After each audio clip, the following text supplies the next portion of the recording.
Shalom, salam sejahtera bagi kita semua. Puji Tuhan, senang sekali bisa menyapa kembali lewat renungan firman Tuhan pagi hari ini. Puji Tuhan, sebelum kita membaca merenungkan firman Tuhan, kita mau menyanyikan satu pujian. Kau Bapa yang mengasihiku, Kaulah segalanya dalam hidupku.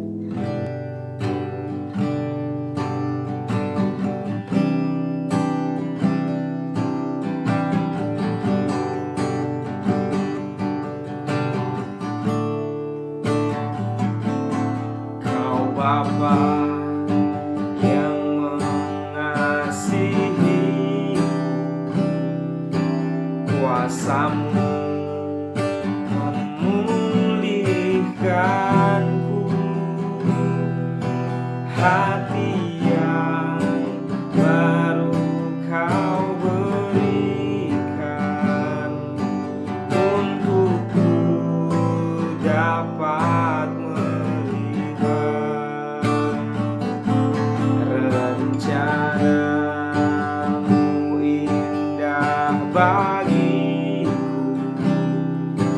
Kau ada di setiap jalanku, hatiku haus dan lapar akan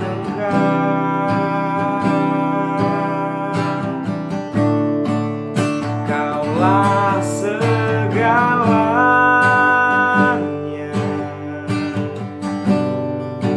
di dalam hidupku.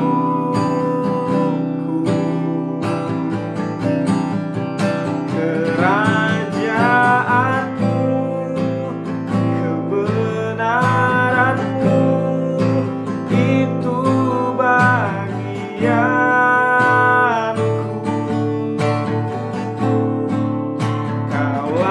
Yang kupandang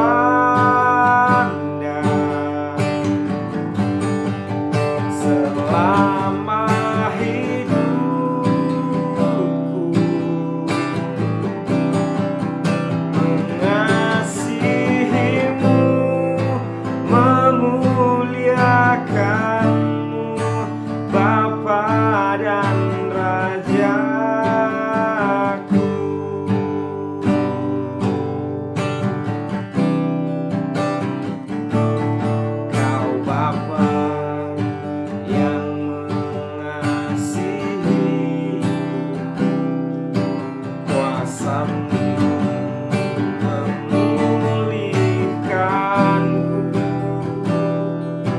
Hati yang baru Kau berikan, untukku dapat melihat rencana-Mu indah bagiku. Kau ada di setiap jalan, hatiku haus dan lapar akan Engkau.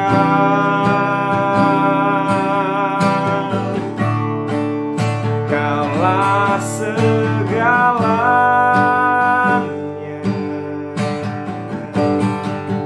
di dalam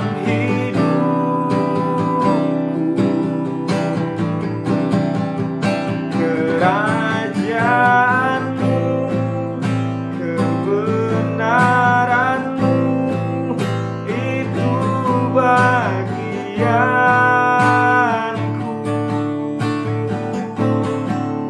Kaulah yang kupandang selama hidupku,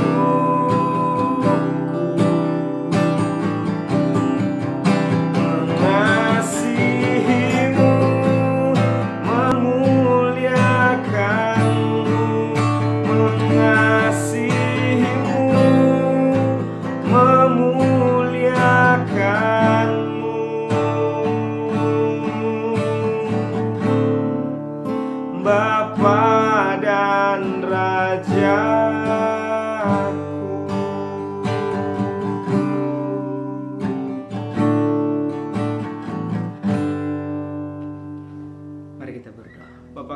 surga, kami mengucap syukur Tuhan kepada Engkau pagi hari ini.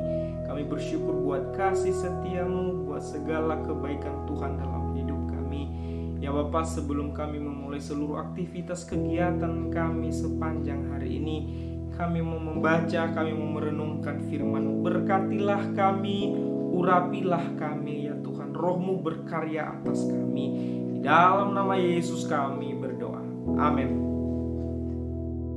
Puji Tuhan, sekali lagi salam sejahtera bagi kita semua. Pada kesempatan ini kita akan belajar firman Tuhan bersama-sama. Mari kita membuka Alkitab kita di dalam 2 Raja-Raja pasal 4 ayat 1 sampai 7. Sekali lagi, kita akan membaca 2 Raja-Raja pasal 4 ayat 1 sampai 7. Saya akan baca dan mari kita baca bersama-sama ayat ini. Demikian firman Tuhan. Minyak seorang janda. Salah seorang dari istri-istri para nabi mengadukan halnya kepada Elisa sambil berseru, "Hambamu suamiku sudah mati dan engkau ini tahu bahwa hambamu itu takut akan Tuhan. Tetapi sekarang penagih hutang sudah datang untuk mengambil kedua orang anakku menjadi budaknya." Jawab Elisa kepadanya, "Apakah yang dapat kuperbuat bagimu? Beritahukanlah kepadaku apa-apa yang kau punya di rumah." Berkatalah perempuan itu, "Hambamu ini tidak punya sesuatu apapun di rumah kecuali sebuah buli-buli berisi minyak." Lalu berkatalah Elisa, "Pergilah, mintalah bejana-bejana dari luar daripada segala tetanggamu, bejana-bejana kosong tetapi jangan terlalu sedikit." Ayat 4, "Kemudian masuklah, tutuplah pintu sesudah engkau dan anak-anakmu masuk, lalu tuanglah minyak itu ke dalam segala bejana. Mana yang penuh, angkatlah." Pergilah perempuan itu daripadanya, ditutupnyalah pintu sesudah ia dan anak-anaknya masuk, dan anak-anaknya mendekatkan bejana-bejana kepadanya, sedang ia terus menuang. Ketika bejana-bejana itu sudah penuh, berkatalah perempuan itu kepada anaknya, "Dekatkanlah kepadaku sebuah bejana lagi." Tetapi jawabnya kepada ibunya, "Tidak ada lagi bejana." Lalu berhentilah minyak itu mengalir. Ayat 7, "Kemudian pergilah perempuan itu memberitahukannya kepada abdi Allah, dan orang ini berkata, 'Pergilah, juallah minyak itu, bayarlah hutangmu dan hiduplah dari lebihnya, engkau serta anak-anakmu.'" Puji Tuhan, berbahagia kita yang membaca firman Tuhan, merenungkannya, terlebih lagi melakukannya dalam kehidupan kita setiap hari. Puji Tuhan, bacaan yang barusan kita baca menceritakan seorang ibu ya, menceritakan tentang seorang janda, istri dari seorang nabi, tapi nabinya sudah meninggal dan dia meninggalkan istri dan kedua anak, dikatakan tadi di ayat-ayat yang kita baca ya. Jadi sekali lagi, kisah ini menceritakan seorang ibu yang baru saja ditinggal mati oleh suaminya. Tentu saja kalau kita membaca tadi ayat-ayat ini, wah, ibu ini benar-benar sedang berada di masa-masa yang sulit ya, sedang mengalami masalah ekonomi. Dikatakan tadi ibu itu hidup bersama kedua anaknya yang masih kecil. Ibu itu semakin menderita karena penagih hutang datang dan mengancam akan mengambil kedua anaknya tersebut jika ibu ini tidak bisa membayar hutang-hutangnya. Sekali lagi, ibu ini sudah ditinggal mati sama suaminya. Kemudian setelah ditinggal mati ya, suaminya meninggal dunia, ibu ini hidup bersama kedua anaknya gitu ya. Dan kemudian bukan hanya sampai di sana masalah yang dihadapi ibu ini, ternyata ibu ini juga sering didatangi sama penagih hutang gitu ya. Dan sampai penagih hutang ini mengancam ibu ini, "Kalau ibu nggak bisa bayar, maka kedua anak ibu ini akan kami bawa dan dijadikan budak ya. Dijadikan budak, dijual ya." Lalu apa yang dilakukan oleh ibu ini? Lalu ibu ini tadi di ayat-ayat yang kita baca datang kepada Elisa ya. Datang kepada Elisa dan menceritakan masalahnya tersebut. Pertanyaannya, setelah ibu ini datang kepada Elisa, apakah ibu ini dapat tertolong? Apakah ibu ini mendapatkan solusi setelah datang kepada Elisa? Lalu apa yang terjadi setelah ibu ini bertemu dengan Elisa dan kemudian Elisa bertanya, ya, apa yang kau punya di rumah? Ya. Jadi mungkin ibu ini menceritakan, Pak Elisa, saya ini barusan meninggal, suami saya barusan meninggal. Saya ini sedang bermasalah dengan masalah ekonomi ya. Saya dikejar-kejar sama penagih hutang. Kalau saya nggak bisa bayar hutang, maka anak saya akan diambil sama penagih hutang. Jadi benar-benar masalahnya banyak, pergumulannya banyak ibu ini. Kasihan ya. Kemudian Elisa menjawab, tadi dikatakan, apa yang kau punya di rumah? Ya. Jadi sekali lagi, ketika ibu itu menceritakan kesedihannya, kesulitannya, masalahnya kepada Elisa, dan Elisa bertanya, Bu, apa yang kau punya di rumah? Dan ibu itu menjawab, ya, aku ini tidak punya apa-apa selain sebuah kendi berisi minyak. Tadi dikatakan, ya. Tidak punya apa-apa selain satu botol gitu ya, satu buli-buli ya, berisi minyak. Tidak ada yang lain lagi. Tidak ada uang di sana, tidak ada tabungan di sana, tidak ada apapun kecuali buli-buli ya, buli-buli atau botol yang berisi minyak. Dan kemudian Elisa berkata begini tadi, pinjamlah bejana-bejana kosong ya. Jadi sekali lagi ibu ini punya buli-buli, punya botol ya, tapi juga hanya satu, terbatas yang dia punya. Makanya Elisa bilang, pinjamlah bejana-bejana kosong sebanyak mungkin dari tetanggamu. Karena kamu gak punya apa-apa, udahlah, kamu pinjam dari tetangga-tetanggamu botol-botol yang lain atau buli-buli atau bejana, kamu kumpulkan sebanyak-banyaknya. Lalu masuklah ke dalam rumahmu bersama anak-anakmu. Kemudian tutuplah pintu, katanya Elisa ya. Dan kemudian tuanglah minyak ke semua bejana itu. Mana yang penuh, angkatlah. Jadi sekali lagi, Elisa memerintahkan ibu ini mengumpulkan sebanyak mungkin bejana, botol-botol atau buli-buli. Kemudian minyak yang ada pada ibu ini tadi nanti akan dituangkan di bejana-bejana tersebut ya. Akan dituangkan di sana. Kata Elisa, mana yang penuh, angkatlah. Ya, kemudian ibu ini melakukan semua perintah yang disampaikan Elisa dengan taat dan setia. Sekali lagi, ibu ini melakukan semua perintah Elisa itu dengan setia dan taat. Kemudian ibu itu menuangi semua bejana yang dia pinjam dari tetangga-tetangganya tadi itu ya, bersama kedua anak. Ajaib, mustahil ya. Ajaib dan luar biasa. Ini mujizat ya. Hal yang istilahnya ya, hal yang mustahil ya, tapi kemudian jadi mungkin. Mujizat Tuhan terjadi, ajaib ya. Minyak itu, minyak yang tadi satu botol yang dimiliki sama ibu ini, yang dipunyai sama ibu ini, kemudian ketika dia menuangkan di bejana-bejana yang dia pinjam, bejana-bejana itu penuh dengan minyak. Jadi minyak ini terus mengalir, memenuhi bejana-bejana itu. Dan baru berhenti setelah tidak ada bejana kosong lagi. Jadi semua bejana yang dia pinjam dari tetangga-tetangganya tadi penuh dengan minyak. Luar biasa. Sekali lagi, penuh semua dengan minyak. Padahal sumbernya tadi hanya satu loh. Dari kendi kecil tadi ya, yang berisi minyak, botol kecil, kemudian itu dituang semua di semua bejana yang dia pinjam, dan bejana yang dia pinjam itu yang banyak itu penuh sampai bejana tidak ada lagi. Atas perintah Elisa, ibu itu menjual minyak-minyak itu dan mendapat banyak uang. Dan uang itu dia pakai untuk membayar hutang-hutangnya dan juga untuk memenuhi kebutuhan mereka sehari-hari. Puji Tuhan. Dari cerita ini maka ada beberapa pelajaran penting yang bisa kita pelajari. Yang pertama, Tuhan itu penuh dengan belas kasihan. Sama-sama katakan, Tuhan itu penuh dengan belas kasihan. Ketika ibu janda ini datang kepada Elisa, Tuhan melihat itu.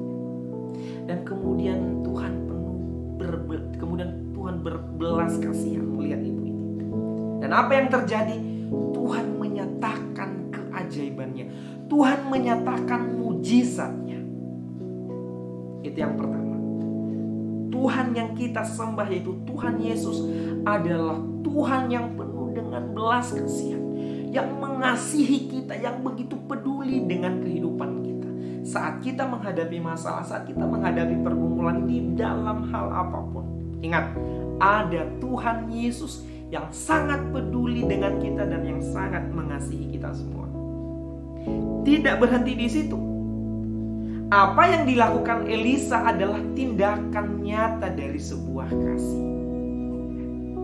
Jadi sekali lagi, yang kedua, apa yang dilakukan Elisa adalah tindakan nyata. Contoh nyata dari sebuah kasih. Bukankah kadang ada orang lain menceritakan sesuatu kepada kita ya? Wah, saya ini sedang bergumul dengan ini. Wah, saya sedang menghadapi ini misalnya. Atau misalnya saya sedang sakit. Atau saya tidak punya ini misalnya. Kadang kita berkata begini. Oh iya, kasihan ya. Saya prihatin. Saya ikut bersedih. Tapi cukup sampai di situ gitu ya. Kadang-kadang kita hanya sampai di situ aja. Kita hanya berhenti di rasa simpati, kasihan.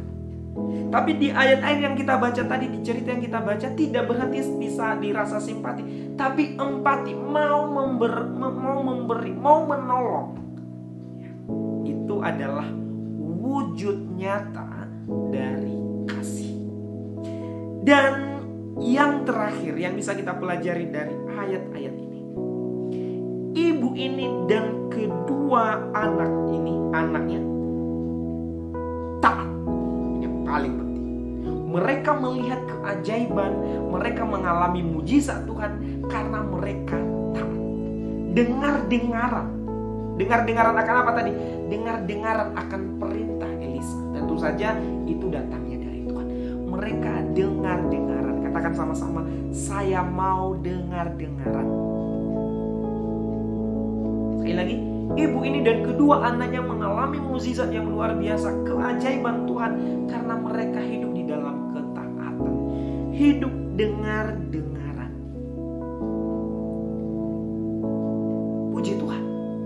Sekali lagi, pada kesempatan ini kita diingatkan bersama-sama bahwa kita punya Tuhan yang peduli, yang mengasihi kita. Dan yang kedua, kita harus mengasihi sesama. Tidak hanya berhenti di rasa simpati, wah kasihan ya, tapi kita diharuskan untuk mau menolong mereka. Dan yang terakhir, yuk kita belajar dari ibu janda ini dan kedua anaknya, yaitu hidup taat, dengar-dengaran akan perintah Tuhan.